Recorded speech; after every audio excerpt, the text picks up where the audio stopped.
Hey guys, how are you? I hope you're having a really great Friday. Today I'm going to show you quickly what I'm going to expect for you on today's lesson. So, the first things first, your substitute teacher is going to hand these sheets out to you, okay? Each of you has your state, so it should be pretty self-explanatory which student gets which paper. On the back of each paper, for the substitute teacher, you're going to see that there's going to be 4A, 4B, and 4C. And it'll say what student gets this out of 4A, 4B, or 4C.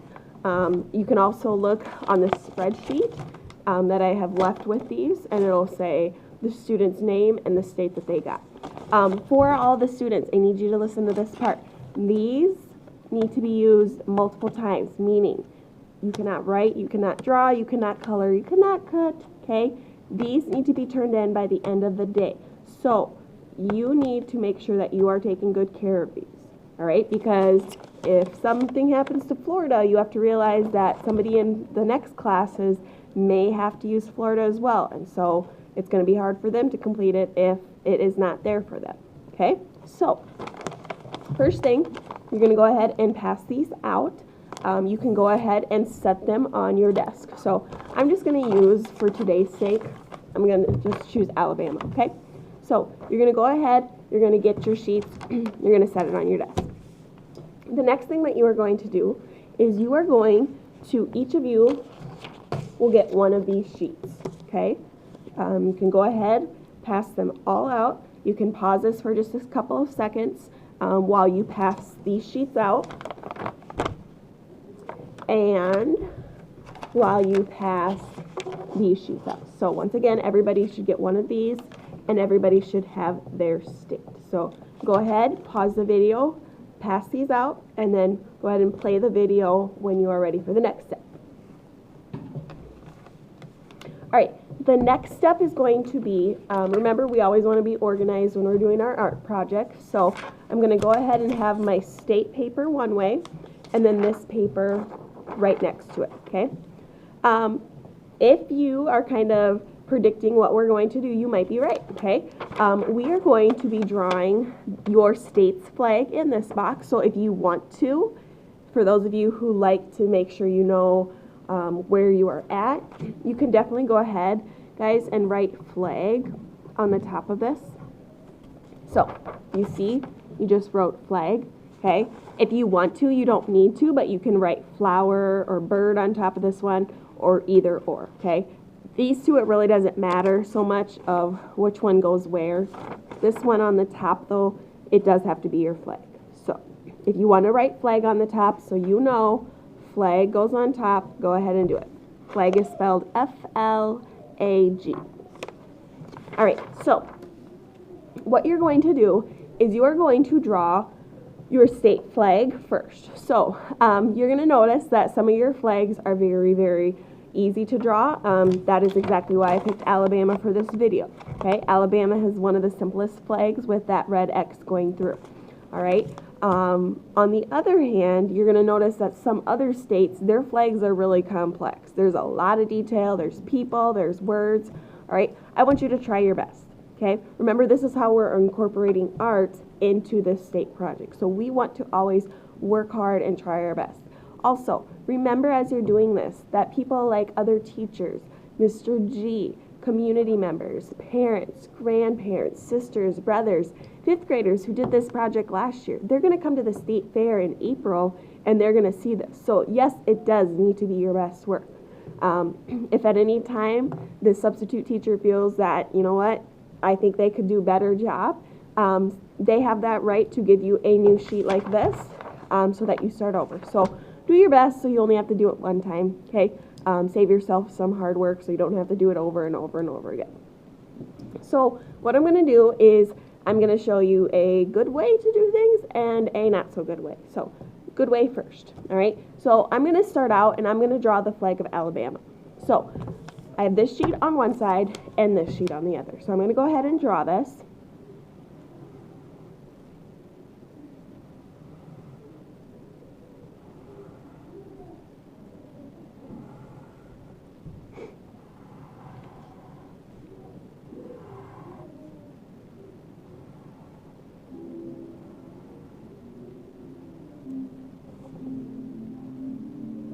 All right, so what we have here, I drew it in my pencil first.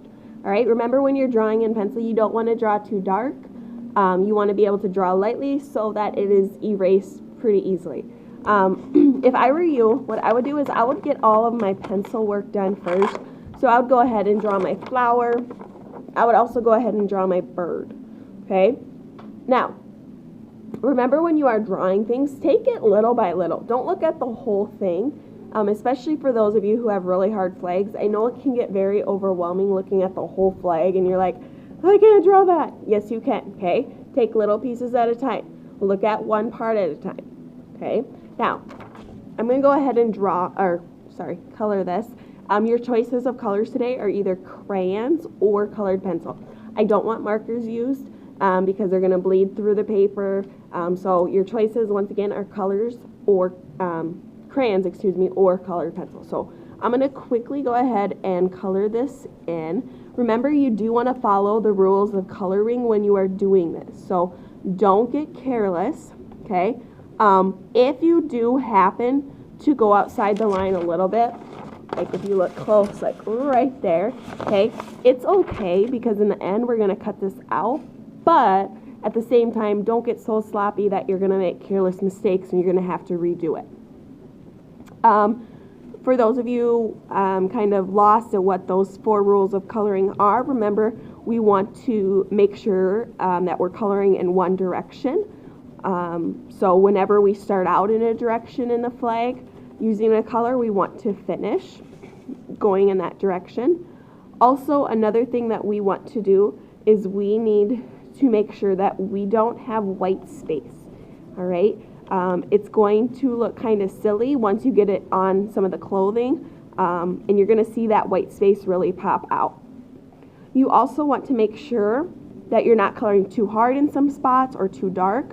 If you look at like the United States flag that's hanging in my corner, or if you look at like one of the other state flags, or even the like picture that I just gave you, all right, you're going to see that it's not like there's not different shades of red or there's not different shades of blue. It's the same thing all the way across. So start with the color that you know. Another thing that you can do, okay, say your flag is blue or whatever, okay, and you drew it really, really good. Before you start coloring it, guys, I would take out like all my blue crayons, or I would take out all of my blue colored pencils, and I would see which one's going to match the best. All right, once again, don't color on this, okay, but you can make like a little mark like on the side up there, I don't know if you see that, and kind of compare it. Okay, is that the right color? Maybe do I need to go a little darker? Maybe I can use the same color, but I just got to shade it a little lighter. All right, finally, stay inside the lines. Okay, that's a big one, stay in those lines. So here is my flag that I got. So this is Alabama's flag, okay? And then this is the flag that I drew, okay? Now, what I don't want to see, this is going to be my bad example, all right? So my bad example is I just want to get through this project really, really fast, and I don't care what it looks like, all right? Remember, this is a reflection on your grade, so you want to make sure that you take your time. So this would be a bad example.